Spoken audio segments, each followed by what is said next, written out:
Hey everyone, welcome back to my channel. This is Professor Lane, and in this video I'm going to show you how do we convert from the exponential form a times e to the RT, which is what Excel gives us when we do an exponential trend line in Excel, into the form that you might more commonly see in your math book, which is a times 1 plus or minus r to the t, or to the x. And I find that this conversion can confuse a lot of students. They're both really useful forms, and that you can get a lot out of both equations, but it is helpful to be able to go from one to the other.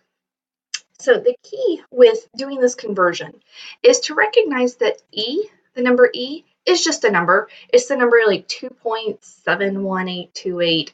It's an irrational number that goes on forever, kind of like pi. And it shows up so often in math that we give it its own symbol, which in this case is e, because it's a lot easier to use the letter e than it is to write the long number that never ends and goes on forever. So e is a number, and 0.6655 is just a number. So if we take that 2.71828 number and raise it to a number, we're going to get a number. So the idea is if we convert it from e to a number into just a single number, then we can convert it into the 1 plus r form a lot better. And that might sound confusing, but let's do it out. So in this equation, we know that the 2.2259 is our initial value. And I did a previous video on how we got this trend line in the regression equation.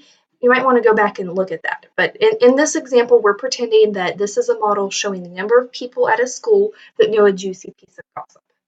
So in our data, in the beginning, 2 people knew the gossip, but our model showed us that it was 2.22. So it was a good approximation to our initial value. It's very hard to type and talk at the same time. So our initial value is 2.559. Then this e to the 0.655, it's just a number. The way we evaluate e in Excel is we use the exp function. So if I do equals exp of 0.6655, that's going to give me what that e to the 0.6655 is equal to, which in this case is 1.945. So we're saying that this 1.945 is equal to e raised to the, actually I don't Excel to actually do this, so it's e raised to the 0.6655. So this 1.9 number, now we can break it up into the 1 plus r format. Would you agree that 1.945 is equal to 1 plus 0.945? Just round that to 9.55. So the 1.94546 is equal to 1 plus 0.94546. I just rounded it to 1.55. So now we've got it in the form that we're actually looking for. We could rewrite this equation instead of being y equals 2.2259 e raised to the 0.6655x.